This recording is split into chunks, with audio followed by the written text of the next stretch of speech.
Hi there, this is Cheryl Richardson. I'm here for our Facebook Live this week. Welcome to you, and I hope you're having a great holiday season. Thanksgiving has come and gone. Seems like it was so fast, right? It just came. One minute it's here, the next minute it's gone, but I hope you had a wonderful Thanksgiving if you're here in the States. And if you're in other parts of the world, I hope that as we enter into the Christmas season and the Kwanzaa season and the Hanukkah, we're in Hanukkah right now, happy Hanukkah. I hope that you do so with peacefulness and presence and, well, just let's say a lot less stress. How about that? Anyway, let me say hi to some people. Hi, Michelle, welcome. I'm glad that you're here. And hi, Natalie, welcome from Dublin.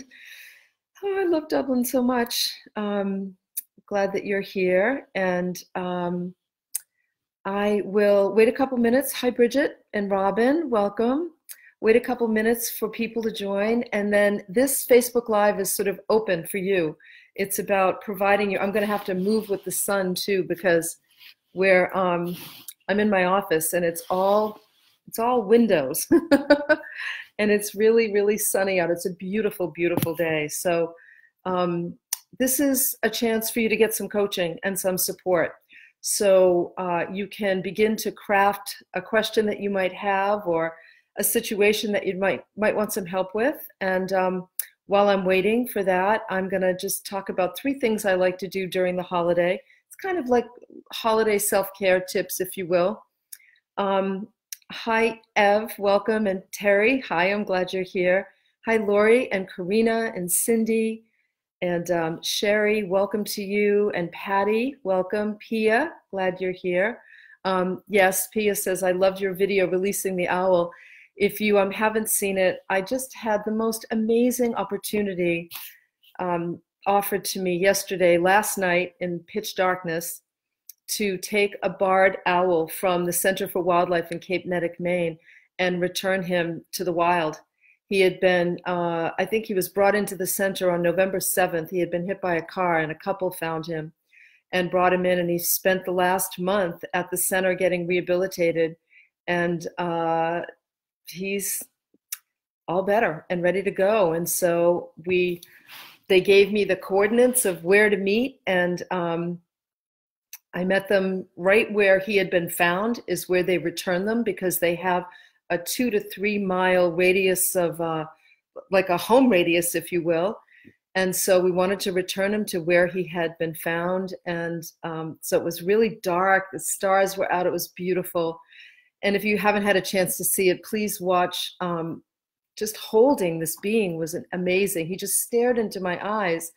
And I just stared back at him, and it was wonderful to be able to just release him and let him go. He flew right into a tree, and we stood and watched him for a while. And then as we turned to go, to leave, he just took off into the woods. So it was a magical experience, and one I'll remember for the rest of my life for sure.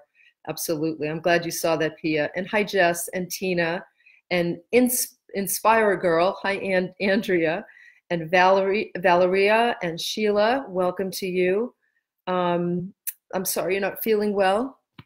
I hope you feel better soon.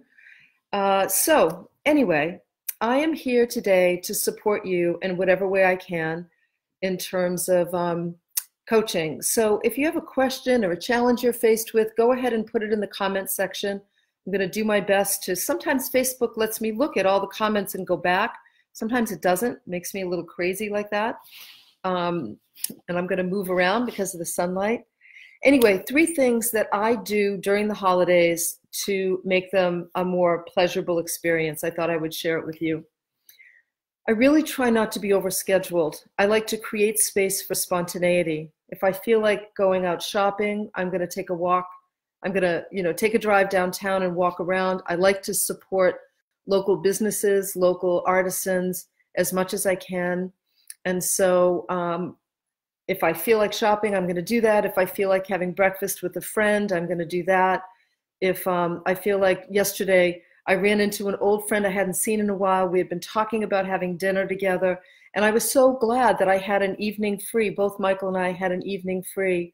that we were able to say, yeah, let's get together on this night and share some holiday cheer together. So spontaneity is important to me. Instead of having everything so rigidly scheduled, I don't like that. I don't want to do that. So, ow, just hurt my hand here. So anyway, that's the first thing. Second, I always, pretty much always, shop with pleasure, not pressure. I have no interest in buying gifts because I have to or I feel pressured in some way. I would rather just say to somebody, you know what, I'm going to give you the gift of my presence. I'm going to actually really be present, and let's spend some time together instead of just shopping to, check something off my list or to make sure that I have something. The other thing I do during the year is I actually, when I come across something that I really love, that I think is special, I usually buy 2 of them. And I have this little drawer of special things that I love to share with friends and family. And so sometimes it's really nice. I go shopping in the drawer, or I go shopping in my closet, and I find something that I just think would be perfect for someone I love. And this year I've just asked people to please not get me gifts, but instead to donate to the Center for Wildlife in Cape Nettic. I told you during last week's Facebook Live that Michael and I have donated $10,000, a matching donation. So for every dollar that gets donated to the Center for Wildlife, we're going to match it up to $10,000 as part of our sponsoring of the Learning Lab in their new environmental wildlife center that will be opened in 2020. We're really excited about that. So yeah, no shopping under pressure, only for pleasure, when it's fun, walking around and just browsing and letting the right gift find you. I love that. And then the third thing is, we all talk about the stress and the hustle and the bustle of the holidays and the traffic and the crowds at the shopping malls or whatever. I actually like to flip it on its head and say that it's important to be on the lookout for great people. The other day when I was out shopping on Saturday, I just happened to have some free time in the morning, and I went downtown in Newburyport and walked around. And I made a point of just being warm and friendly to people, and I met some really great people. I had really lovely conversations with strangers, and sometimes I will even bump into someone like this friend that we're having dinner with.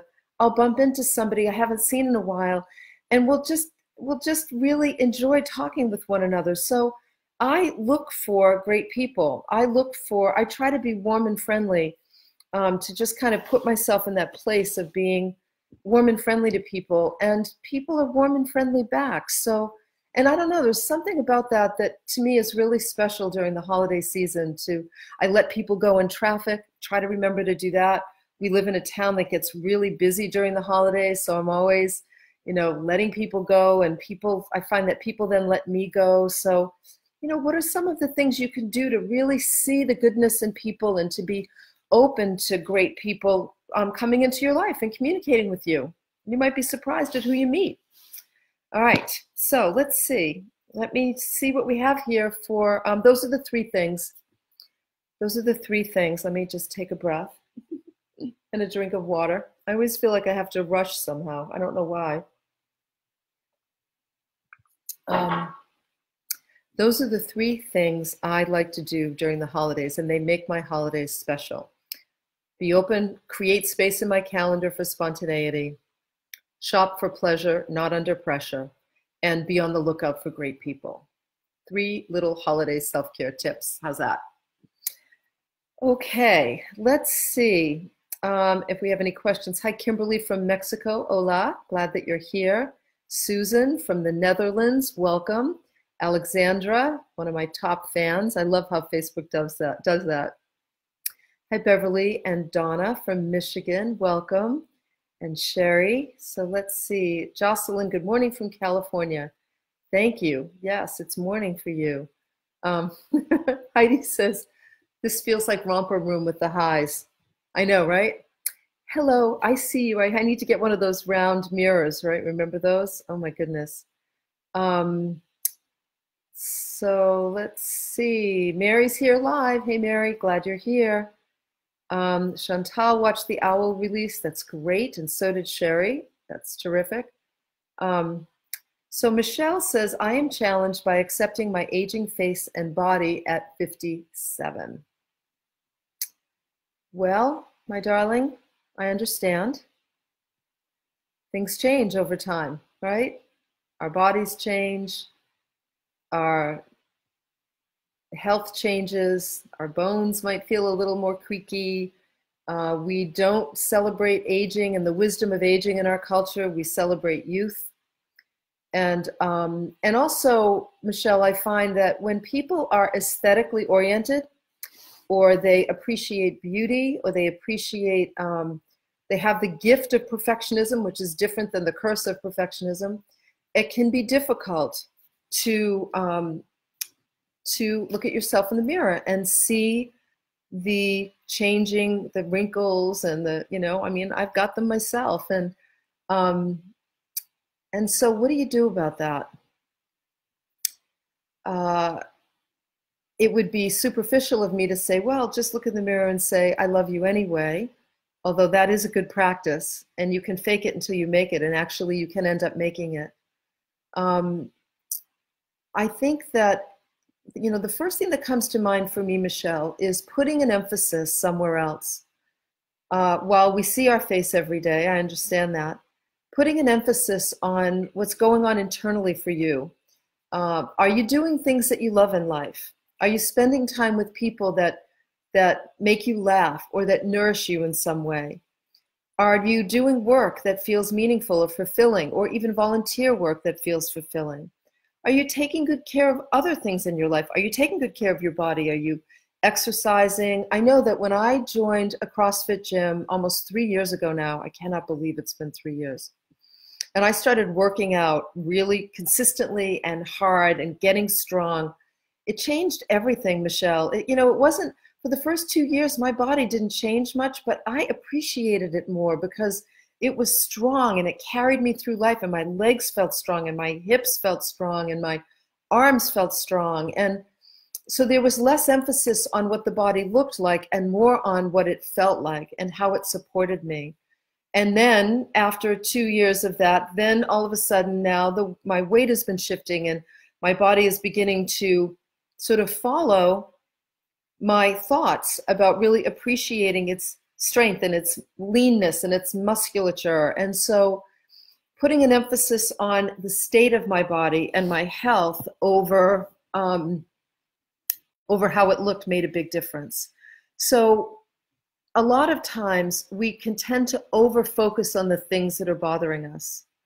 And you want to do yourself a favor and distract yourself from that over-focus by putting an emphasis on other things, like the people you spend time with, the way you nourish your body. So really it's about nourishment. How you nourish your body, how you nourish your mind, how you nourish your eyes. Are you spending time in nature? Are you looking at beautiful things? My assistant Lisa gave me this winter rose poinsettia, which I've never, ever seen one before. They're amazing. Hold on one second, I'm going to show it to you. Let me see if I can bring it over here and show it to you. Let's see. Look at this thing. That is a winter rose poinsettia. I have never seen one of these. Have you? It looks fake. It's so beautiful. And so I have that in my office, Michelle, and I look at it all the time, and it just makes me smile. It's beautiful, and I appreciate the beauty of it. So do you have other beautiful things to look at? When your life becomes more devoted to beauty, you see it everywhere, including your face and your body. Your body does so much more than just look good for you, and your face does so much more. A smiling face is the most beautiful thing. It really is.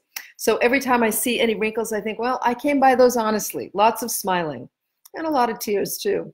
But smiling at yourself is a really good beginning. All right. Thank you, Michelle. Let's see. What else do we have here?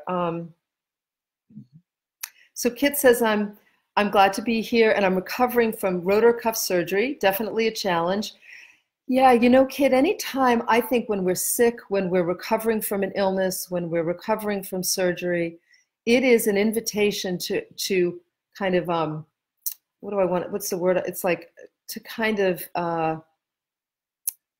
just lavish in good self-care. a good cup of tea, a wonderful movie to watch. You know, my favorite holiday movie, I bet you all can guess it, is Love Actually. If you haven't seen it, Kit, you need to see it. And if you have seen it, watch it again. It's just a great feel-good holiday movie. Always makes me feel better. And so, yeah, it's a chance to really just take care of yourself and nourish yourself and notice what really matters to you, what you miss and what you don't miss when you're recovering. I think that's important information. And bless your shoulder every day. You know, my mother-in-law had broken her shoulder, and she was in a sling for, gosh, I want to say at least 6 weeks. And she's a sweetheart. Like, she actually believes what I teach. And I would say to her every day, you need to say, I love you, shoulder. I love you so much. Thank you for healing. Thank you for healing so beautifully. I'm telling you, Kit, 3 weeks after her surgery, she went to the doctors. I'm pretty sure it was about 3 weeks, and they were astounded at how quickly her shoulder was healing. And I know it had to do with how she was talking to her shoulder. So every day, multiple times a day, thank you for healing. I love you. You know, I'm so appreciative. You know, we're going to get through this together. And thank you for supporting me and supporting whatever I hold in the world. Thank you for supporting my hugs. We heal quickly and easily. Just great positive affirmations. Every time you find yourself thinking, oh, I hate this. I don't want to have to go through this. Let that be a trigger to remind you to say something really lovely to your shoulder. Okay.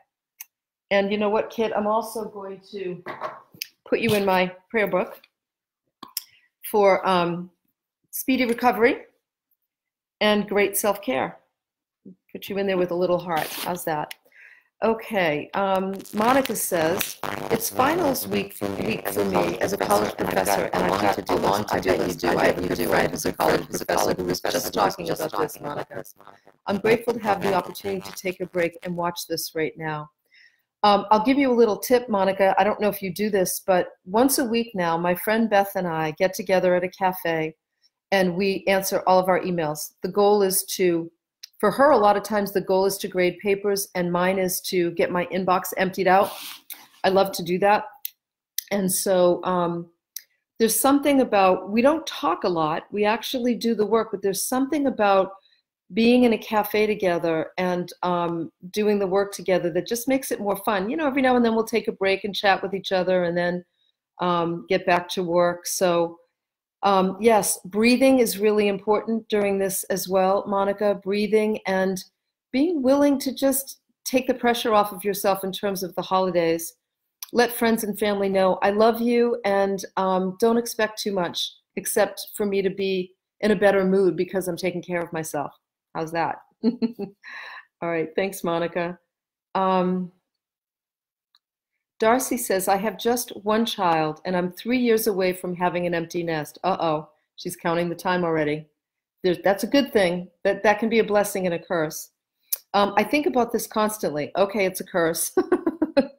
Stay with me, Darcy. We're going to get through this. Being a mom is the most fulfilling facet of my life. I need to stop worrying about this, but somehow I seem to think worrying helps me prepare. I know it sounds crazy. Any suggestions? Okay, first of all, you're not crazy. Most people think the mind tells us that if we worry about something enough, it will somehow get resolved. But Darcy, it never works. It doesn't work. So there's a few things I would recommend. First of all, I really, really bless you for your commitment to motherhood. And while I've never had children, the closest thing I had was my cat Poupon, who felt like a little boy to me and gave me a whole new appreciation for what it meant to be a parent. I really can appreciate how scary it is to think about having the sole focus of your life gone. But here's the thing that's important, Darcy. One of the most profoundly loving things we do for children is we let them get on with their lives and figure out how to live in the world without us. It's really good self-care for them. And it's so important because I'll be honest with you, a lot of the young people I deal with nowadays don't have appropriate life skills because they were overparented, over cared for by parents who had a hard time letting them go. So, and in the long run, that's really not good for young people because they've got to become functional adults. And the way they become functional adults is by navigating things like roommates at college or paying their bills or trying to figure out how to do laundry or how to feed themselves or get up on time. All of those things are those are adult skills they need to learn. It's great that you're thinking about it now because one of the things you can do is prepare yourself emotionally for it by getting support outside of the family system. Because what you don't want to do is have your child pick up in any way. Let me say this, have your child feel responsible for your feelings because he or she is not. You are. I think it's a great time to get into therapy, actually. And I would be looking for a therapist who specializes in helping mothers transition into an empty nest. Now, it's just an empty nest at home, but it will be a different kind of relationship with your grown child, your adult child. And that'll be a wonderful experience as well. But this is a good time for you to begin to prepare. And to also, so you've got 3 years, it means your child is grown up and can take care of himself or herself. Also, begin to take on some activities that help you get to know yourself in a better way. Journaling is wonderful, as I mentioned, therapy, investing in your body, like I was talking to Monica before, becoming healthier, like getting out into nature, walking on a regular basis is a wonderful way to spend time with ourselves, to get to know ourselves on a deeper level, and talking to other mothers who have successfully navigated the empty nest, to find out what they're doing. I think that can be incredibly helpful as well. Not mothers who are struggling with it, mothers who have successfully navigated it or are successfully navigating that stage in life. This is a beautiful time for you to get to know yourself better. And your worried mind needs a place to kind of externalize its thoughts, which is why I think therapy can be really good. I'm moving because of the sun again. Here we go. It's why I think therapy, a safe place for you to be able to go and talk about how you feel and what's going on. And here's the other thing, Darcy. I don't know if you're familiar with the tapping, but I want you to, even if you just tap right here, this is helpful for everybody watching, I promise you. And you say, I'm watching the birds fly by here. You say, even though I'm worried about my empty nest, I choose to feel peaceful and calm. Even though I'm worried about blank, whatever it is, I choose to feel peaceful and calm. Even though I'm worried about having an empty nest and how I'll navigate that, I choose to feel peaceful and calm. You can also say, even though my mind is worried, I choose to feel safe and at peace. Even though, here's a really important one, this is a good one for everybody, even though I manufacture anxiety by worrying, I choose to feel peaceful and calm. I'm going to repeat that. Even though I manufacture anxiety by worrying, I choose to feel peaceful and calm. And this is the collarbone spot for the tapping techniques. You can always go to thetappingsolution.com to learn more. This spot here alone is a very powerful spot, and Darcy, that will help. Every time you catch yourself worrying, you don't want to get mad at yourself, and you don't want to say, I need to stop this right now. That will only keep it in place. What we resist gets stronger. Instead, you want to say, oh, sweetheart, you're worrying again about the empty nest. First of all, darling, it's 3 years away, and if you're worrying about that, you're not present for me. I'm not present for you, and we're not present for my son or daughter. So let's come back to the present moment. And you know what? We're going to be okay. I'm going to get you help. I'm going to get you support. We're going to find great things to do, you and I together, and we're going to get through this. Like, put your hand on your heart and talk to yourself. That's what I do. I do that all the time. Talk to yourself and let yourself know that you're going to support you. The adult you is going to support the young you that's scared in getting through this time. Okay? All right. Let's see. Facebook is doing this funky thing again where it's not letting me go back to some of your questions.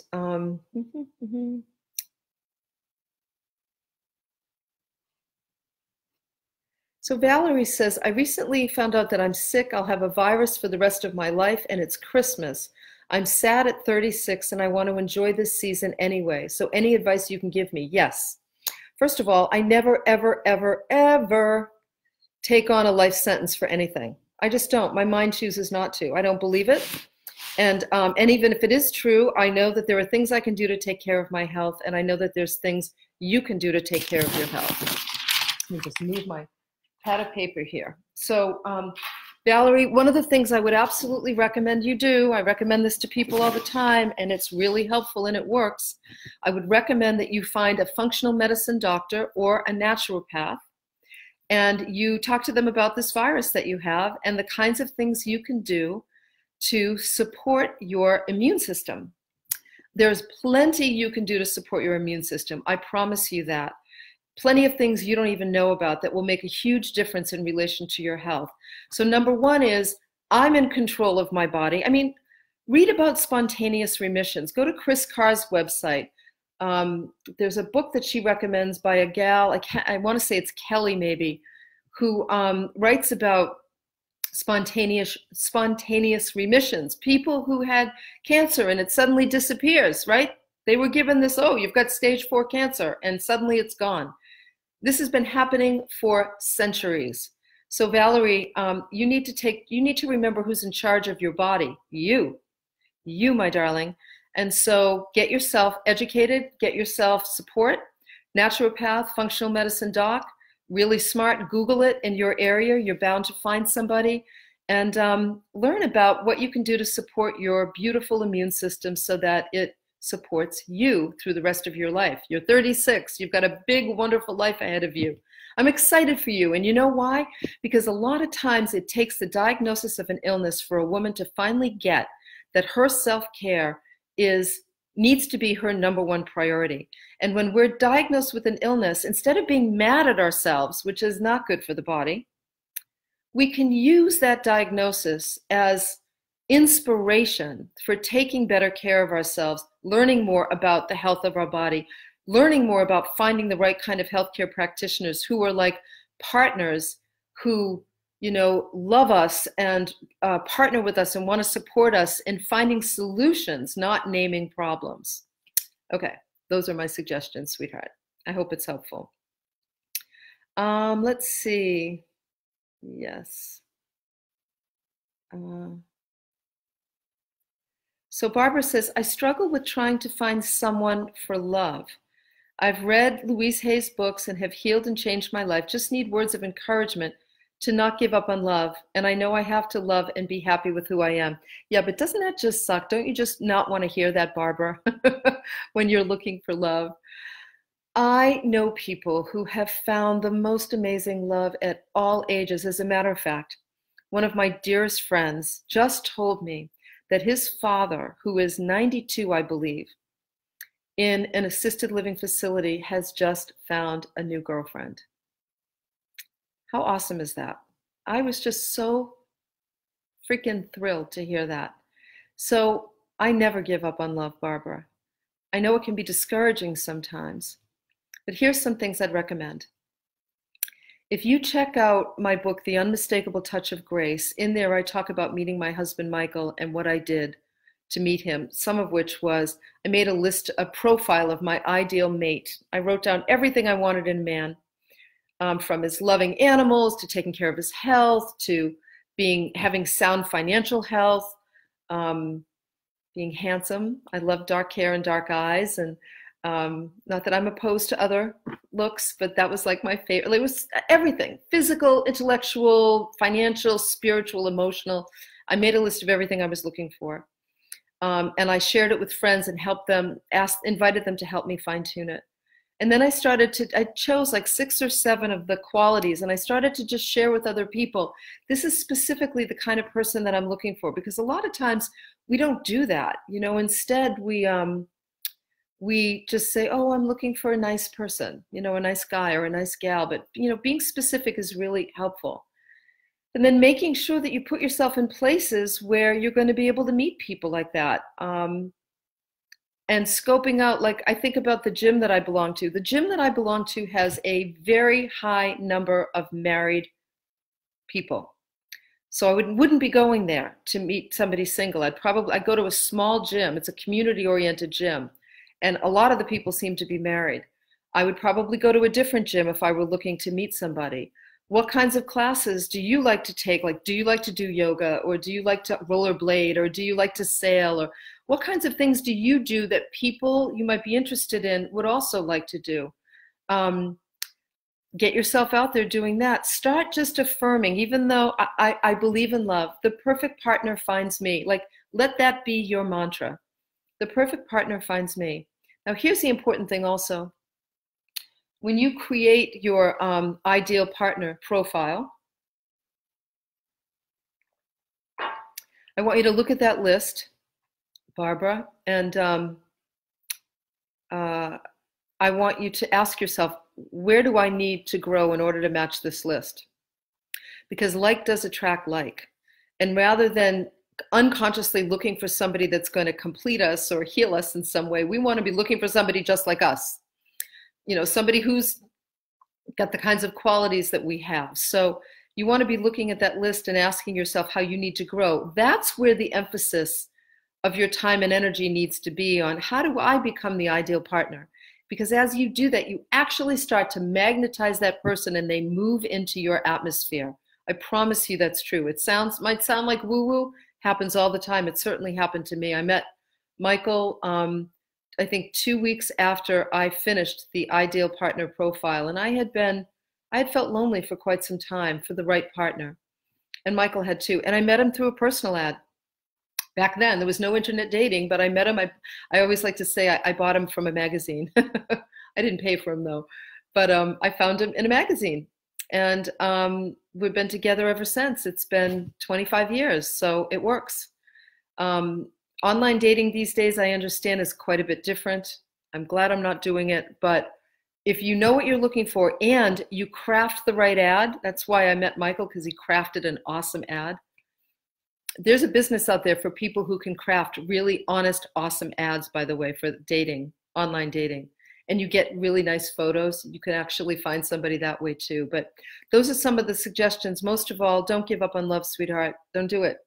Somebody just perfect for you is right now orbiting you, orbiting around your life right now. And they're just waiting for you to welcome them in with your belief, with your wisdom about who it is you're looking for, with your willingness to put your energy out there into the world. And I promise you they're going to show up. I have no doubt. I have no doubt. Okay. Let's see. We're going to do maybe one more question and then we'll wrap up. I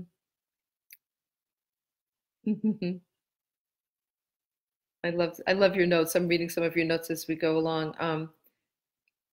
Let's see if we have, hi, Allison from New Zealand. I love that we can all talk from all over the world. Isn't it awesome? Elaine says, I'm waiting for the universe to send me the perfect job. Could you put in a good word for me? Absolutely. Let's put you in my book, girl. Sometimes there's amazing things that happen when people get in this book. I should put myself in here too. I have to remember to do that.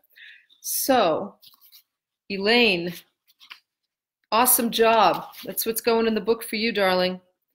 Elaine, awesome job. With a little heart. There we go. You're in. All right. Let's see what happens, shall we? Yeah. That's great. This is great. Yeah, you know, the woman who asked me about the being afraid of the empty nest, be sure to read through the comments here. There's some wonderful comments from other parents. And maybe some of you could even hook up with one another and support each other by phone or by Zoom or Skype or whatever. That would be an awesome thing to do. I, of course, would love that. I love building community in that way. Yeah. Good, Nancy. That's great. Even though I manifest anxiety, even though I manufacture, that's also an important word because the mind manufactures anxiety when we're worrying.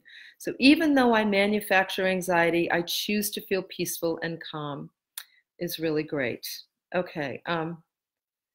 Let's see. All right. You know what? I am,